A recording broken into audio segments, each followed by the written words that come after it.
এই যে সোনামণির দল, অবশ্যই তোমরা ভালো আছো। তো তোমাদের জন্য আমি নিয়ে এলাম আরেকটি নতুন ভিডিও। তো আমাদের আজকের ভিডিওতে আমরা সলভ করব পরিমিতির 16.3 অধ্যায়টা আছে, সেটার আমাদের 2 নম্বর অঙ্কটা। তো অঙ্কটাতে কি বলছে আমরা একটু দেখি। তো অঙ্কটাতে কি বলছে দেখো, প্রতি মিনিটে 66 মিটার বেগে 1/2 মিনিটে একটি ঘোড়া একটি মাঠ ঘুরে এলো, ওই মাঠের ব্যাস নির্ণয় করো। তো আসলে বেসিকটা কি, আমরা একটু বেসিকটা শিখে নেই। মনে করো আমাদের এই একটা বৃত্তাকার মাঠ, ঠিক আছে, মাঠের কেন্দ্র হলো ও। তো ঘোড়াটা মনে করো এখান থেকে যাত্রা শুরু করলো, সে 66 মিটার বেগে। তার বেগ কত? 66 মিটার। তার বেগ কত? 66 মিটার, ঠিক আছে। বলছে মিনিটে 66 মিটার বেগে। তাহলে আমাদের এখানে কি 1.5 মিনিট দেয়া আছে, তাহলে 1.5 মিনিটে কতটুকু অতিক্রম করে আমরা ফার্স্টে সেটা বের করব না।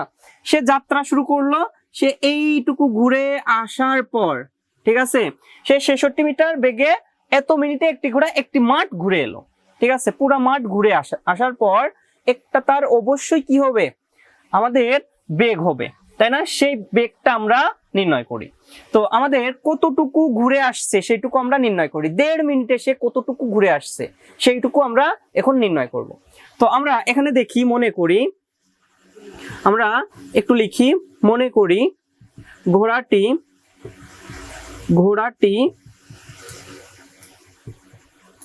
66 মিটার বেগে কত 1/2, বা আমরা একটু কাজ করে নেই, 2 অক্ষে 2, তার সাথে 1 যোগ, তাহলে 3/2 মিনিটে, ঠিক আছে, মিনিটে আমাদের যায়, ঠিক আছে, ইকুয়াল টু আমরা কি 66-র সাথে, আচ্ছা মনে করি না লিখে দেয়া আছে দিয়ে দাও, ঠিক আছে, তাহলে ভালো হবে, দেয়া আছে, ঠিক আছে, মনে করিটা না দিয়ে দেয়া আছে, এটা তো দেয়াই আছে, ঠিক আছে। ঘোড়াটি 66 মিটার বেগে 3/2 মানে মিনিটে যায়, আমাদের কি 66 গুণন আমাদের 3/2, ঠিক আছে। তাহলে আমরা একটু কাটাকাটি যদি করি, 66-র সাথে 2 কাটাকাটি করি, 66 ভাগ 2 তাহলে কত হচ্ছে 33, তাই না? 33-এর সাথে আমরা যদি 3 গুণ করি তাহলে কত হয়, 33 গুণ 3, তাহলে আমরা 33 গুণ 3, তাহলে আমরা কত পাচ্ছি, 99 মিটার পাচ্ছি। সে কিন্তু 1.5 মিনিটে আমাদের 99 মিটার অতিক্রম করে, ঠিক আছে। এখন যেহেতু আমাদের এটি একটি বৃত্তাকার কি পথ, এটি একটি কি বৃত্তাকার পথ, এর একটা কি থাকবে, পরিধি থাকবে, এর একটা কি থাকবে, পরিধি থাকবে, তার থেকেও বড় কথা এর একটা ব্যাস থাকবে, আবার ব্যাসার্ধ থাকবে। আমাদের ব্যাসটা এখান থেকে এই পর্যন্ত, আর আমাদের ব্যাসার্ধ কি এই এখান থেকে এই পর্যন্ত। আশা করি তোমরা বুঝতে পারছো। তো আমরা একটু ধরে নেই যে আমাদের মনে করি বৃত্তাকার মাঠের ব্যাসার্ধ, বৃত্তাকার মাঠের ব্যাসার্ধ, ঠিক আছে। বৃত্তাকার মাঠের ব্যাসার্ধ সমান আমরা কি লিখবো, আর মিটার, ঠিক আছে। বৃত্তাকার মাঠের পরিধি কি হবে, পরিধির সূত্র হলো 2πr, মনে রাখবা 2πr আমাদের মিটার, ঠিক আছে। তার প্রশ্ন মতে কি লিখতে পারি,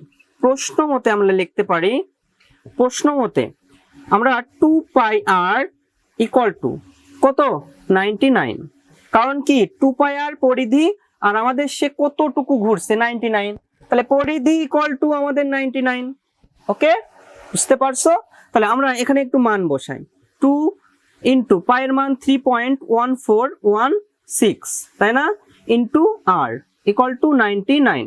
এখন আমরা কি করতে পারি, 2 ইন্টু 3.1416 গুণ করতে পারি, 2 ইন্টু 3.1416, তাহলে আমাদের কত আসতেছে 6.2822, আর সমান আমরা কি লিখতে পারি 99, তাহলে এখানে গুণ আকারে আছে, ওই পাশে গেলে কি হবে, ভাগ হয়ে যাবে, তাহলে 99 ভাগ বাই 6.2822, তাহলে আমরা একটু ভাগ করি, 99 ভাগ আমাদের 6.2822, ঠিক আছে।